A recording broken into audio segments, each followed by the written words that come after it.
السلام علیکم ورحمۃ اللہ وبرکاتہ۔ عزیز طلباء، تعلیم الاسلام کے گزشتہ سبق میں ہم نماز جنازہ کا بیان پڑھا ہے۔ آج کے سبق میں ہم اسلامی فرائض میں سے روزے کا بیان شروع کرنے لگے ہیں۔ بسم اللہ الرحمن الرحیم۔ سوال: روزہ کسے کہتے ہیں؟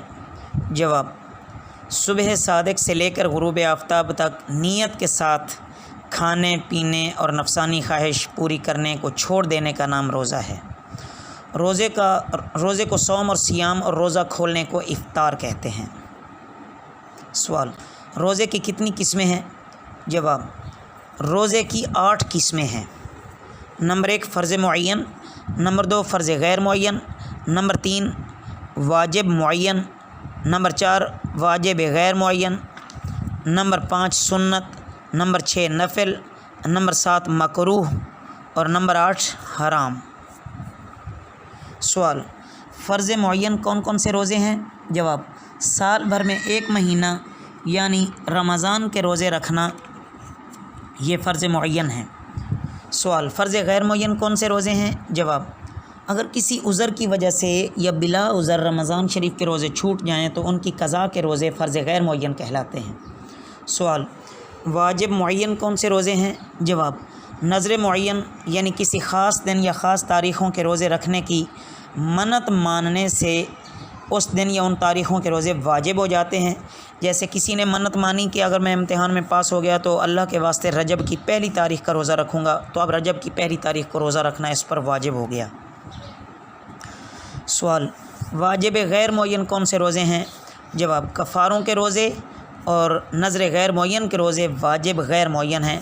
مثلا کسی نے منت مانی کہ اگر میں اول نمبر پاس ہوا تو خدا کے واسطے 3 روزے رکھوں گا، تو اب یہ واجب غیر معین ہیں کہ جب اس کا دل کرے یہ رکھے، اس پر رکھنے واجب ہیں۔ سوال: کون سے روزے سنت ہیں؟ جواب: روزوں میں سنت مؤکدہ کوئی روزہ نہیں، لیکن جن دنوں کے روزے حضور صلی اللہ علیہ وسلم سے رکھنے یا ان کی ترغیب دینی ثابت ہے انہیں سنت کہتے ہیں۔ جیسے عاشورے کے 2 روزے یعنی محرم کی 9ویں اور 10ویں تاریخ کے روزے، اور عاشورہ یہ محرم کی 10ویں تاریخ کا نام ہے، تو اس لیے عاشورہ کے 2 روزے بتا دیے ہیں، یعنی محرم کے 9ویں اور 10ویں کا روزہ یا 10ویں یا 11ویں کا روزہ آپ صلی اللہ علیہ وسلم نے جیسے فرمایا تھا، لیکن یہاں صاحب کتاب نے جو 9ویں اور 10ویں کا روزہ لکھا ہے۔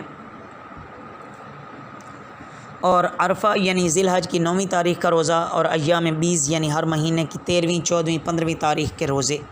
سوال: مستحب کون سے روزے ہیں؟ جواب: فرض اور واجب اور سنت روزوں کے بعد تمام روزے مستحب ہیں، لیکن بعض روزے ایسے ہیں کہ ان میں ثواب زیادہ ہے، جیسے شوال میں 6 روزے، ماہ شعبان کی 15ویں تاریخ کا روزہ، جمعہ کے دن کا روزہ، پیر کے دن کا روزہ اور جمعرات کے دن کا روزہ۔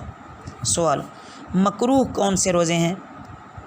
جواب: صرف ہفتے کے دن کا روزہ، سینچر کے دن کا روزہ، صرف عاشورے یعنی 10ویں تاریخ کا روزہ، نوروز کے دن کا روزہ، عورت کو بغیر اجازت خامد کے نفلی روزہ رکھنا۔ سوال: کون سے روزے حرام ہیں؟ جواب: سال بھر میں 5 روزے حرام ہیں، عید الفطر اور عید الاضحیٰ کے 2 روزے اور ایام تشریق کے 3 روزے۔ ایام تشریق یعنی ذی الحج کی 11ویں 12ویں اور 13ویں تاریخوں کے نام ہیں۔ سوال: رمضان شریف کے روزوں کا بیان۔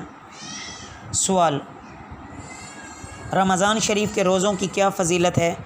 جواب: رمضان شریف کے روزوں کا بہت بڑا ثواب ہے اور بہت سی فضیلتیں حدیث شریف میں آئی ہیں۔ پیارے نبی صلی اللہ علیہ وسلم نے فرمایا کہ جو شخص خاص اللہ تعالیٰ کی رضامندی کے لیے رمضان کے روزے رکھے تو اس کے پچھلے سب گناہ معاف ہو جائیں گے۔ دوسری حدیث میں فرمایا کہ روزہ دار کے منہ کی بو اللہ کے نزدیک مشک کی خوشبو سے بھی بہتر ہے۔ تیسری حدیث میں فرمایا اللہ رب العزت نے کہ روزہ خاص میرے لیے ہے اور میں خود اس کی جزا دوں گا۔ اسی طرح کثیر احادیث ہیں جن میں روزے کی فضیلتیں بیان کی گئی ہیں۔ سوال: رمضان شریف کے روزے کن لوگوں پر فرض ہیں؟ جواب: ہر مسلمان عاقل بالغ مرد عورت پر فرض ہیں۔ ان کی فرضیت کا انکار کرنے والا کافر اور بلا عذر چھوڑنے والا سخت گناہگار اور فاسق ہے۔ اگرچہ نابالغ پر نماز روزہ فرض تو نہیں ہے، لیکن عادت ڈالنے کے لیے بلوغ سے پہلے ہی روزہ رکھوانے اور نماز پڑھوانے کا حکم ہے۔ حدیث شریف میں آیا ہے کہ جب بچہ 7 برس کا ہو جائے تو اسے نماز کا حکم کرو، اور جب 10 برس کا ہو جائے تو اسے نماز کے لیے اگر ضرورت محسوس کرو تو مارنا بھی چاہیے تنبیہ کے طور پر۔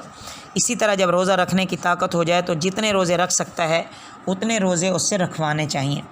سوال: وہ کون کون سے روزے ہیں جن سے روزہ نہ رکھنا وہ کون کون سے عذر ہیں جن سے روزہ نہ رکھنا جائز ہو جاتا ہے؟ جواب: نمبر 1، سفر یعنی مسافر کو حالت سفر میں روزہ نہ رکھنا جائز ہے۔ اگر مشقت نہ ہو سفر میں تو پھر روزہ رکھنا افضل ہے۔ نمبر 2، مرض یعنی ایسی بیماری جس میں روزہ رکھنے کی طاقت نہ ہو یا بیماری کے بڑھ جانے کا اندیشہ ہو۔ نمبر 3، بہت بوڑھا ہو جائے۔ نمبر 4، حاملہ ہونا جبکہ عورت کو یا حمل کو روزے سے نقصان پہنچنے کا گمان غالب ہو۔ نمبر 5، دودھ پلانا جبکہ دودھ پلانے والی کو یا بچے کو روزے سے نقصان پہنچتا ہو۔ نمبر 6، روزے سے اس قدر بھوک یا پیاس کا غلبہ ہو کہ جان نکل جانے کا اندیشہ ہو جائے۔ اور نمبر 7، حیض اور نفاس کی حالتوں میں روزہ رکھنا یہ جائز نہیں ہے۔ تو آئندہ سبق میں عزیز طلبہ ہم چاند دیکھنے اور اس میں گواہی کا بیان شروع کریں گے انشاءاللہ۔ وما علینا الا البلاغ المبین۔ السلام علیکم ورحمۃ اللہ وبرکاتہ۔